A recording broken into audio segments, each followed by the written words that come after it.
Tov.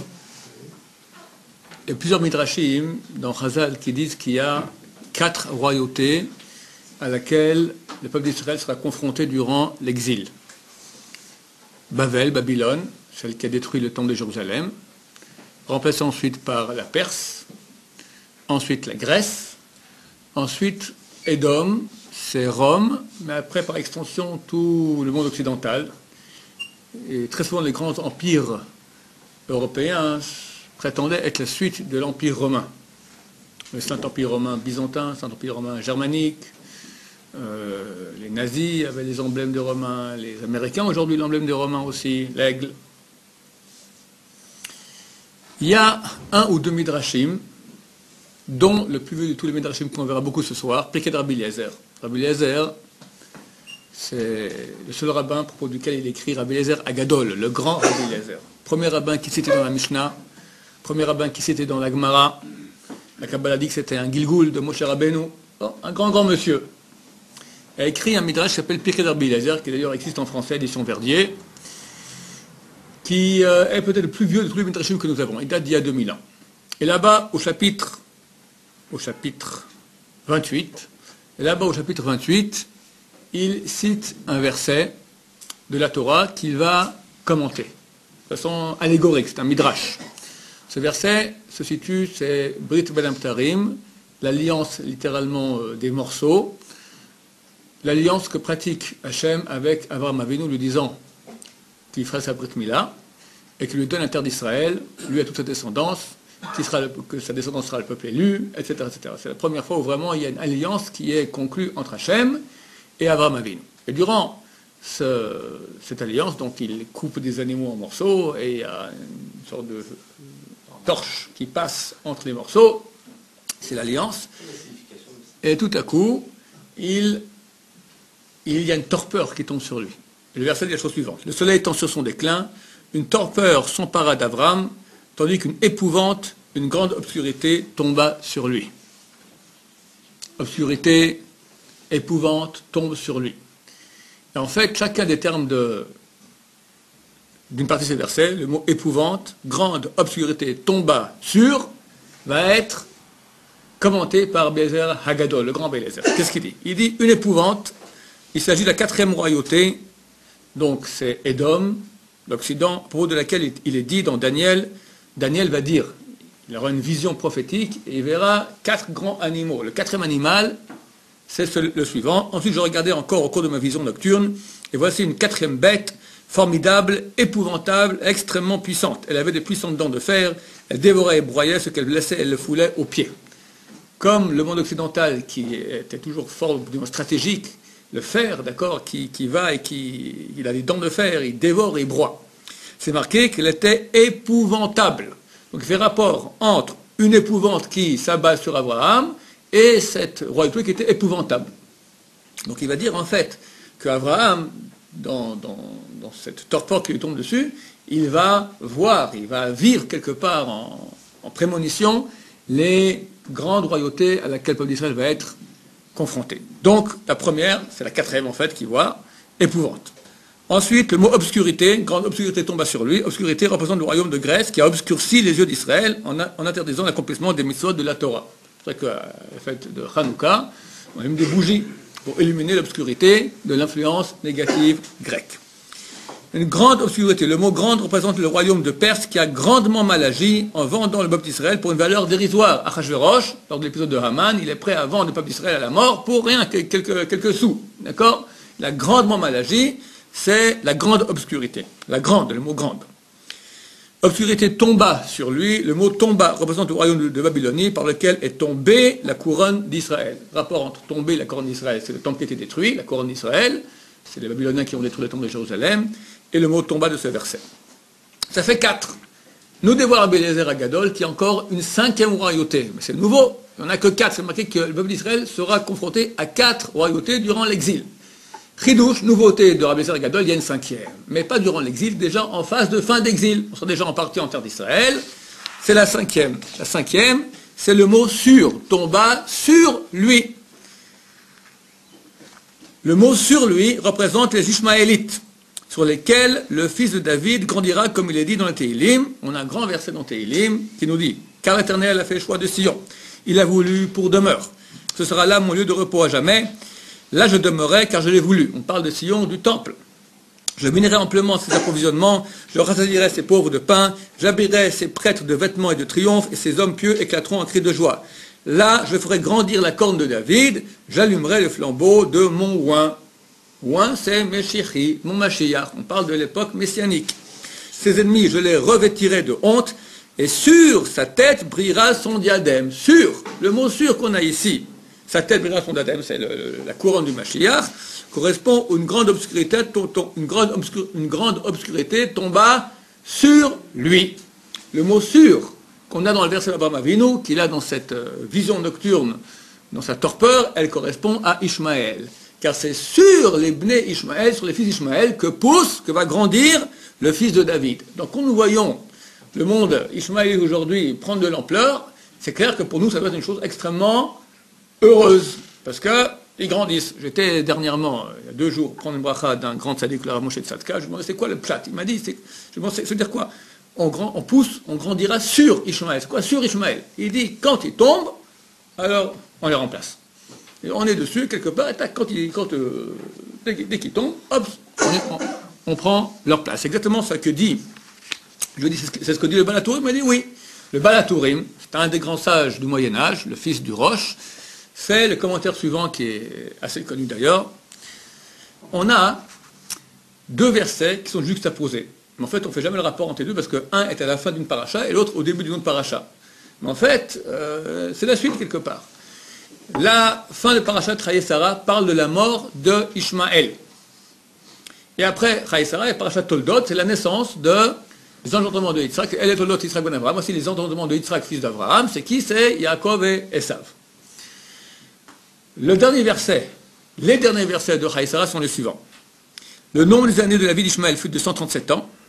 Il défaillit et mourut et rejoignit ses pères. Ces peuplades, donc les descendants de Ishmaël, habitaient depuis Havila jusqu'à Shur, en face de l'Égypte, jusqu'à vers Ashur. Il s'étendit ainsi à la face de tous ses frères. S'étendit en hébreu Nafal.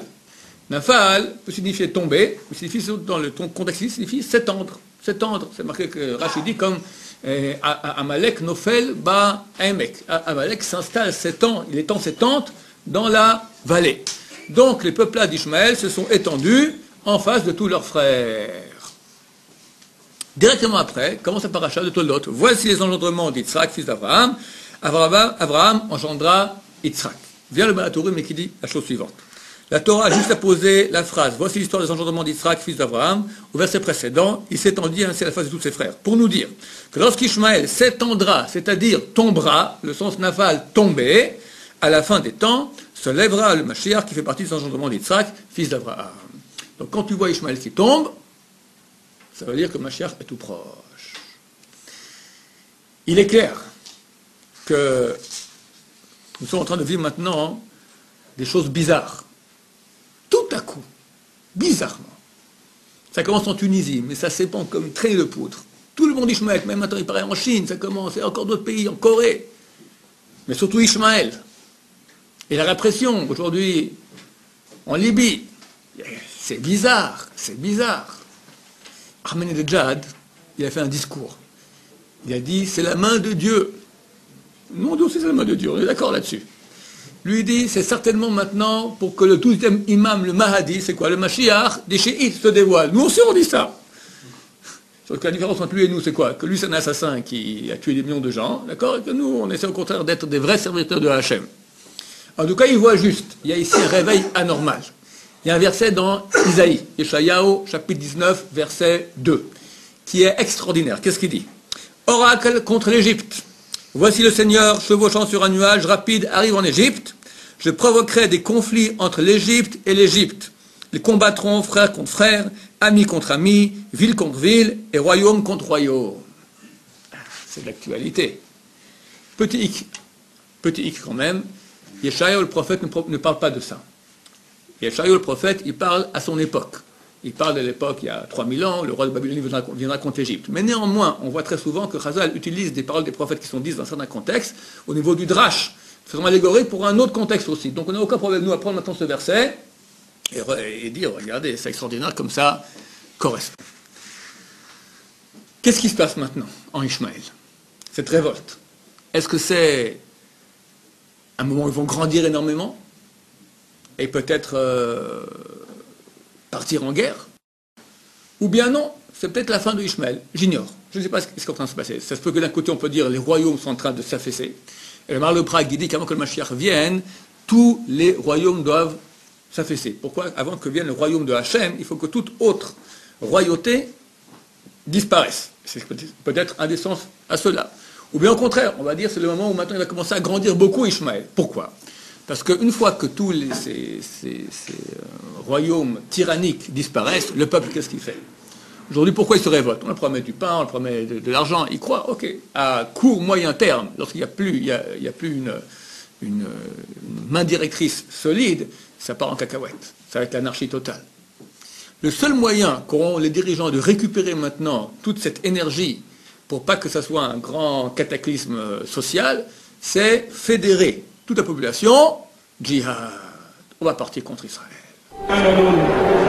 أن الله سبحانه وتعالى كما تقر عيني بنصر مصر أن يقر عيني بفتح المسجد الأقصى وأن يهيئني أن أخطب في المسجد الأقصى اللهم هيئ لنا أن نخطب في المسجد الأقصى افتحوا بعض رفح افتحوا ما بيننا وبين إخواننا.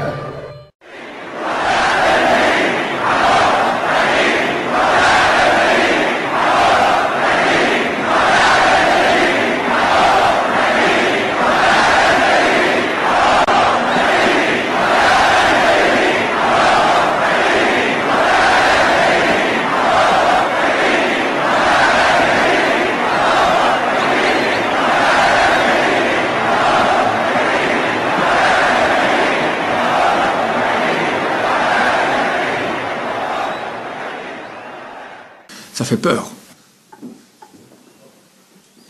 Il le dit déjà. Il suffit qu'il y ait un petit tac, quelque chose qui se passe, une bonne raison, Hachem Ishmor. Le prophète Bil'am, c'est marqué à la fin de la Torah qu'il ne s'est pas levé de prophète aussi grand dans le peuple d'Israël que Moïse. D'Israël dans le peuple d'Israël ne s'est pas levé un prophète aussi grand que Moïse, mais dans les autres peuples s'est levé Bil'am. Il avait un calibre prophétique aussi grand que celui de Moshe Rabbeinu, qui va, hélas, peut-être pas utilisé en bien, mais en mal. Néanmoins, à la fin de ses prophéties, il va dire la chose suivante, le verset suivant. Oi, malheur, mi yirye mi sumoel, qui pourra survivre par rapport au décret que Dieu exécutera. Oi traduit par malheur. Oi signifie aïe, d'accord. Oi, malheur. Mi yirye, qui pourra survivre, mi sumoel. Elle, c'est le nom de Dieu. Sumo, ce qu'il va mettre par rapport au décret que Dieu exécutera, ce qu'il va mettre, ce qu'il va exécuter. Vient de nouveau notre midrash, qu'on va beaucoup citer ce soir, de Pirkei Rabbi Eliezer, Rabbi Eliezer Agadol, et qui nous dit, au chapitre 30 de ce midrash, Bilam a dit, parmi les 70 peuples que Dieu a créés dans son monde, il n'a donné son nom qu'au peuple d'Israël. Le mot, comme on dit en français, E2LE, comme elle, d'accord, signifie en hébreu un nom de Dieu. Malheur, puisqu'il a donné son nom à Ishmaël, comme il a donné à Israël. Les deux mots finissent par la terminaison E-L, qui signifie en hébreu le nom de Dieu. Qui pourra survivre à son époque? Comme il a dit, malheur, et là il cite maintenant, le Pirkei Rabbi Eliezer cite le verset de Bil'am, du prophète, malheur, qui survivra par rapport au décret que Dieu exécutera. Quand on lit Bil'am, on ne voit pas qu'on parle d'Ishmaël. Malheur, qui pourra survivre par rapport au décret que Dieu exécutera? Quel décret? Qu'est-ce que c'est? Vient Pirkei Rabbi Eliezer, et nous dit, ça c'est Ishmaël. Comment? Il y a deux façons d'expliquer ce midrash. Première, son nom. Il a le nom Sumoel, le nom de Dieu. C'est marqué Sumo, qui va exécuter. Sumo, c'est mettre sur. Mais c'est intéressant de voir que dans le midrash Sumo, on devrait écrire normalement Sin, Vav, Mem, Vav. Dans la Torah, il est marqué Shin, Mem, Vav. On peut lire Shmo. Oi, malheur, mi-yirye, qui pourra survivre, Mishmo El, par rapport à celui dont le nom est El. T'as Israël, est à Ishmaël. De la façon d'expliquer ce midrash, Mirie mi sous Moël, comme ça explique Rabbeinu Bachaye, sous Moël, ça ressemble à Ishmaël. Sous Moël, Ishmaël, ça se ressemble. De là déduire Rabbi Eliezer il y a 2000 ans, ces décrets terribles dont parle Bilham, en fait, ça sera Ishmaël. Donc il y a ici un réel danger. Il est clair qu'il n'y a pas qu'Ishmaël dans le monde. La force qui s'oppose à Ishmaël, aujourd'hui, c'est l'Occident. Quand je parle d'Ishmaël, tant qu'ils sont modérés, ça va, on s'entend bien. Quand ils deviennent fondamentalistes, là, l'Amérique dit halte. L'Iran est chiite fondamentaliste. L'Irak est devenu maintenant plateforme iranienne. Hezbollah aussi. Il semblerait que si le pouvoir tombe en Égypte, ça va être remplacé aussi par les frères musulmans, qui sont aussi des fondamentalistes. Il y a un risque sur Al-Qaïda qui prenne le pouvoir aussi après en Libye. Donc il y a ici tout à coup une poussée de l'islam dur, pur et dur, dangereux. L'Amérique ne va pas laisser faire. Elle a amené les bateaux militaires, les bateaux de guerre, en face de la Libye. Soi-disant pour aider des réfugiés qui partiraient en mer et seraient perdus comme ça, qui seraient récupérés par les bateaux de guerre américains. Le pétrole, il y a beaucoup de pétrole en Libye, c'est clair.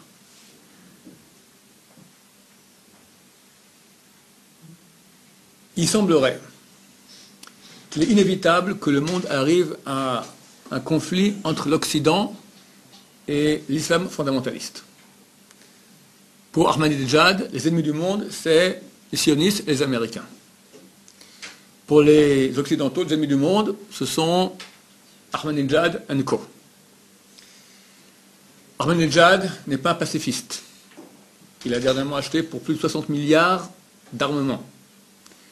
Il est en train de fabriquer une bombe atomique.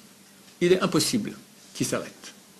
Il est envoyé par Allah pour aller amener le Mahdi, le 12e imam caché. Il a dit c'est la mission numéro 1 de la révolution islamique iranienne, dévoiler le Mahdi caché. C'est un religieux qui croit au Mashiach, au moins comme nous on y croit. À son Mashiach. La Gemara, traité Yoma, page 10. Dit, à la fin des temps, il y aura une grande guerre entre la Perse c'est l'Iran actuel, et Rome. Rome, c'est l'Occident. C'est marqué clairement. Qui va gagner? La Gemara répond. Qu'est-ce que vous croyez? La Perse ou Rome? La Gemara dit c'est la Perse. Elle dit pourquoi? Logique. Le temple de Jérusalem, le deuxième, a été détruit par les Romains. A été construit par les Perse. Le roi de Perse, Cyrus, Koresh, a rêvé que Dieu lui dit « Va construire mon peuple à Jérusalem ». Il a fait un édit décrété. Tous les Juifs, tous les Yehudim, tous les fils de Juda, allez, moi je paie de l'argent, allez reconstruire le temple de Dieu à Jérusalem. La Gemara dit c'est logique que le constructeur du temple vainque le destructeur du temple. Les Perses doivent vaincre les Romains. Et pour le premier Beth Amikdash, c'est passé comment? Le Beth Amikdash a été construit par Shlomo Ameler, c'est détruit par les Babyloniens. Donc c'est hors concours. On ne parle ni des Juifs, ni des Babyloniens. On parle ici du deuxième temple. La Gemara dit non, il y a un autre avis. C'est Rome qui va gagner. La Gemara dit quoi? Rome? Pas possible. Les destructeurs vont vaincre les constructeurs, c'est pas logique. La Gemara donne deux réponses. Première réponse, Gzerat Melech. C'est vrai, c'est pas logique. Décret du roi, il n'y a pas à discuter, mon vieux. C'est comme ça. Ça sera Rome qui va gagner. Deuxième réponse de la Gemara, c'est vrai que les Perses ont construit le temple de Jérusalem, mais ils ont détruit beaucoup de petits temples, des synagogues et des bâtiments des yeshivot dans leur territoire. En Perse, dans l'histoire, beaucoup de synagogues ont été détruites. Pour cela aussi, ils méritent de perdre en face des Romains. On n'a pas plus avancé. Qui va gagner? Les Romains ou les Perses? La Gemara dit une fois les Perses, une fois les Romains. À mon avis, les deux sont vrais. Au niveau stratégique, l'Amérique, d'une bouchée, tac, l'Iran. C'est vrai, tu as 50 milliards d'armements, tu as beaucoup des millions, ok, mais l'Amérique, satellite, machin, truc, même bombe atomique s'il faut, il n'y a pas photo, ils sont plus forts. C'est Edom, c'est la quatrième bête, elle est forte au niveau stratégique. Par contre, les Perses, au niveau du terrorisme, ils sont bien mieux. Qui est le chef de l'armée iranienne? C'est un monsieur qui est recherché par Interpol. Ce n'est pas un militaire, c'est un terroriste. C'est celui qui a programmé et hélas réussi l'attentat contre l'ambassade israélienne en Argentine il y a 30 ans. 90 morts il y a eu. C'est un terroriste. Maintenant, qu'est-ce qu'il fait depuis 5-6 ans, vous croyez? Ben, lentement. Le but, c'est conquérir le monde. Ahmadinejad, il veut que le monde entier devienne chiite islamique. Comment tu vas faire? Tu as l'Amérique en face. Pas compliqué, j'envoie lentement. Des réseaux dormants, souterrains. Pas besoin de beaucoup. J'ai un élève à nous qui est aujourd'hui à la sécurité en France. Il m'a dit, on fait des fois des petits briefings comme ça. Ils n'ont pas peur ni des mitraillettes ni des bombes. Un peu de poudre à la source. Bactériologique comme ça, très fini, c'est un problème. Ahmadinejad, pour amener le Mahdi, il est prêt à ce qu'il y ait des milliards. Dans les écrits arabes, il doit y avoir des milliards de morts pour que le Mahdi se dévoile. Les grandes guerres apocalyptiques, Gog et Magog à la façon échéite. Maintenant, l'Occident, est-ce qu'il est formaté contre le terrorisme? Absolument pas. Nul. Mais à nullité. Il y a quelques années, c'était il y a 3-4 ans, même moins, 3 bombes désamorcées au printemps. Galerie Lafayette. Que font les Français? Ben, ils bouclent le quartier et c'est tout. Et qu'est-ce qu'on peut faire? On ne peut rien faire. C'est des bombes désamorcées, mais c'était amorcé. C'est pas compliqué aujourd'hui de faire sauter l'Europe et l'Amérique. C'est pas compliqué. Le seul pays au monde formaté contre le terrorisme, Israël. Donc faites votre aliyah, messieurs, c'est juste en passant.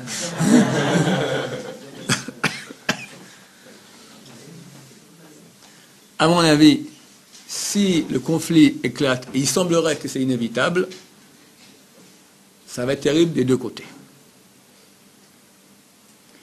Le Zohar, Zohar Kadosh, qu'est-ce qu'il nous dit? L'œuvre écrite par Rabbi Shimon Bar Yochai, l'auteur de toute la Kabbalah. Certains disent que le Zohar a été écrit il y a 2000 ans, d'autres disent que c'était rédigé il y a 7 siècles, au XIIIe siècle, bien que c'est la pensée de Rabbi Shimon Bar Yochai, il a été écrite par Rabbi Moshe de Léon. Quoi qu'il en soit, voici ce que prévoit le Zohar à propos de la fin des temps.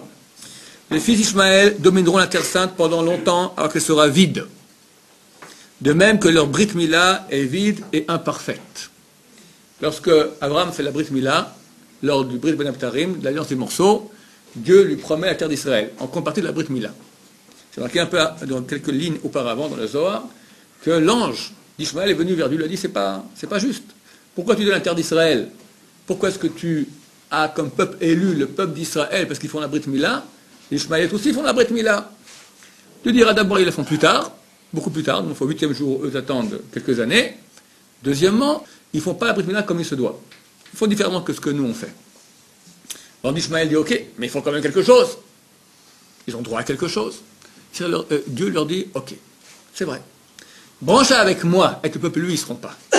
Mais vu qu'ils font quand même une Brit Mila, qu'il y a un rapport entre la Brit Mila et la terre d'Israël, alors je donnerai la terre d'Israël. Quand? Quand mon peuple sera absent. Quand mon peuple sera en exil, alors eux pourront habiter. Et regardez que durant l'histoire, les seuls peuples qui ont eu une conquête vraiment stable de la terre d'Israël n'étaient que les peuples qui étaient circoncis, les Ishmaélites. Les croisés ont essayé de temps en temps de prendre, ça n'a jamais réussi. Dit le Zohar, et les fils d'Ishmaël domineront la terre sainte pendant longtemps alors qu'elle sera vide, de même que leur Brit Mila est vide et imparfaite. La terre d'Israël qui est une terre extrêmement fertile.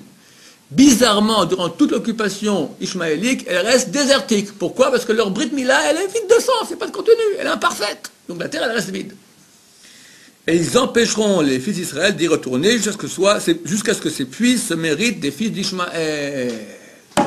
Sur nous, on a un problème politique avec Ishmaël, c'est pas parce que, qu'est-ce que j'en sais moi, réfugiés palestiniens, et nous on veut un territoire, c'est dans ça que ça se passe, les mérites.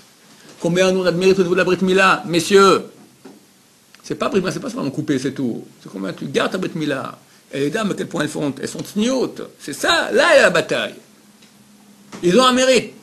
Tant que ce mérite existe, on ne pourra pas avoir une maîtrise totale de la terre d'Israël. Comment cela finit? Les fils d'Ishmaël provoqueront de dures guerres dans le monde. Ils vont commencer à s'exciter. Je ne sais pas comment ça va commencer. Mais ça peut être Israël. Après tout, Hezbollah, 120 000 missiles pointés sur nous. Et ils sont en train de recevoir encore un moment de Ahmadinejad, de l'Iran. Ça peut être maintenant les bateaux militaires qui se rapprochent de la région avec la Libye. Comprenez que si l'Égypte devient fondamentaliste, l'Amérique a l'avantage énorme d'occuper la Libye. Ahmadinejad va dire quoi? T'occupes la Libye? Djihad? On part en guerre contre l'occupant américain? Je ne sais pas comment ça, je ne suis pas prophète. Mais ça sent le roussi. Vous êtes d'accord avec moi? Nous dit le Zohar, les fils d'Ishmaël provoqueront de dures guerres dans le monde et les fils d'Édom se rassembleront contre eux pour les combattre. Guerre entre l'Occident et l'Orient. Ils feront contre eux une bataille sur la mer. une sur la terre et une autre proche de Jérusalem. Les uns auront la maîtrise des autres. Les commentateurs disent que c'est les Idumiens, donc Édom, l'Occident, qui aura la maîtrise de Ishmaël. Néanmoins, la terre sainte ne sera pas conquise par les fils d'Édom. Dernier acte.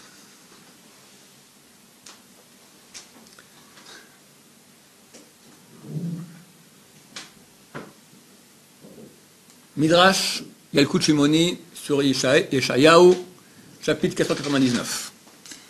Amar Rabbi Yitzhak et dit Rabbi Yitzhak. Shana Shalech HaMashiach Niglabo. L'année le Mashiach se dévoile. B'ezrat Hashem, ça sort cette année, mesdames, messieurs. Kol Umot HaOlam Midgarim Zebazé. Tous les peuples de la terre sont en tension les uns avec les autres.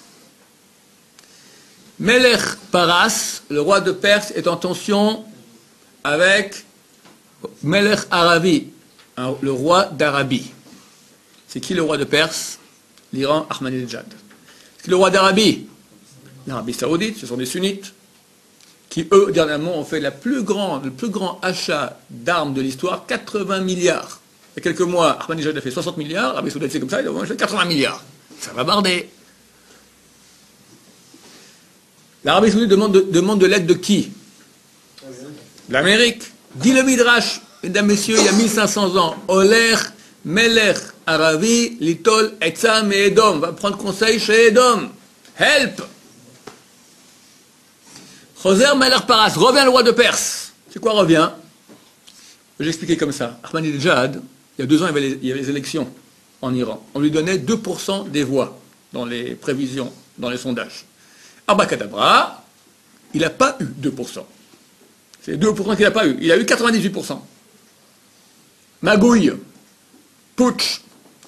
Vous m'avez dit bye bye, me revoici. Reviens, le roi de Perse. Umachiv et Taolam Kulo détruit le monde entier. Le Cholomot Taolam, tous les peuples de la terre, Mitrash et Moumid Baalim, font du bruit, sont terrorisés. Attaque bactériologique, bombe, qu'est-ce que j'en sais? C'est pas compliqué de faire du terrorisme aujourd'hui. C'est pas compliqué. Tomberont sur leur face et seront pris de contraction comme une femme qui accouche, des maux de ventre terribles. Ça, c'est le monde. Mais Israël, ça peut être ou la terre d'Israël, ou des Juifs dans le monde entier, le peuple d'Israël.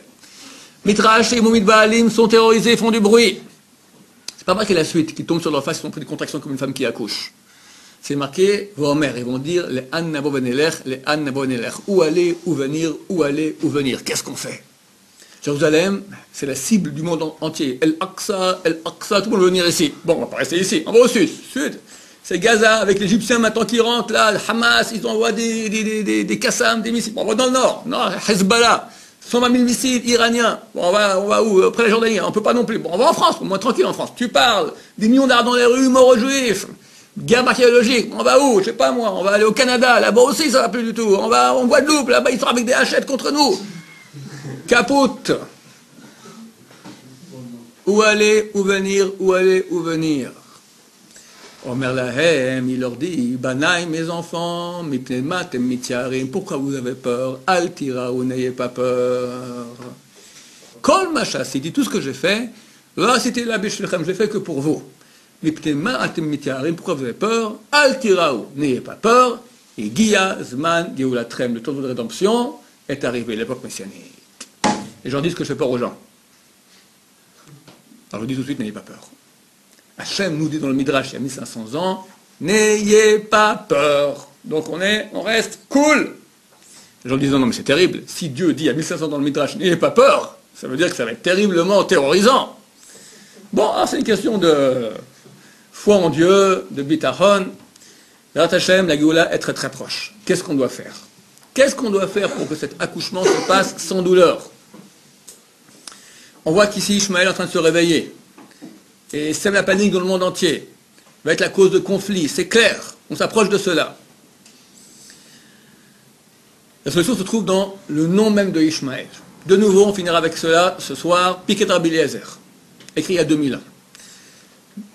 Mipnema nikrash mo Ishmaël. Pourquoi est-ce qu'il a été appelé Ishmaël dans le texte?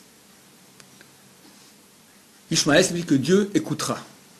Mais ça doit être en fait Shamaël, c'est-à-dire que Dieu a entendu, l'ange se dévoile à la gare et lui dit, Dieu a entendu ta prière. Ishma, c'est une fois au futur. Pourquoi Ishmael? Dieu écoutera qui, quoi, comment? Nous dit le Pirkei d'Rabbi Eliezer il y a 2000 ans. Shatid Akadosh Baruch Hu lishmoa, car Dieu dans le futur va écouter Bekol Naaka Ta'am, la voix de la plainte du peuple juif. Plainte de quoi? Mima Shatidim Lasot Lahem Bnei Ishmael Ba'aretz B'Chet Amin, ce que leur feront les Bnei Ishmael, les Ishmaélites, sur terre à la fin des temps. Pourquoi il s'appelle Ishmaël? Parce qu'il doit nous faire tchouva. On doit crier à Dieu, on doit prier à Dieu, on doit revenir à Dieu. Maintenant, quand tout va bien, ok, Dieu, t'es sympa, reste dans ton coin. Et quand ça va pas, alors on appelle papa, maman, Sarkozy, Obama, help, il n'y a rien qui se passe. Alors on appelle Dieu. Le but d'Ishmaël est unique. Son nom évoque sa finalité. Dieu va écouter. Dieu veut entendre notre voix. Dieu veut qu'on revienne vers lui. Le Fichar Nikra Shmo Ishmaël, conclut le Midrash, c'est pour ça qu'il a été appelé Ishmaël. Shenemar, comme il est dit, dans les Télim 55, Yishmaël Veyanem, Dieu écoutera et répondra. On a une assurance que Dieu répondra. Et mesdames, si je peux vous dire, nous voyons des miracles quotidiens en Israël. Les guerres d'Israël sont des miracles quotidiens. La guerre du Golfe, la guerre de Gaza, les attentats tous les jours, il y a entre 50 et 100 attentats authentiques qui sont déjoués, tentatives d'attentats qui sont déjoués. On vit dans un miracle permanent. Et ça va aller en grandissant, parce que Baruch Hashem, il y a de la tchouva, il y a du mérite, et il y a les avrim qui étudient la Torah, et des fois c'est difficile, et quand même, mérite énorme. Donc il faut être confiant, mais il faut renforcer le mouvement. Donc en France, partout, que tout le monde se renforce en tchouva, Baruch Hashem reçoit très bientôt Mashiach, Berachamim, Amen. Amen.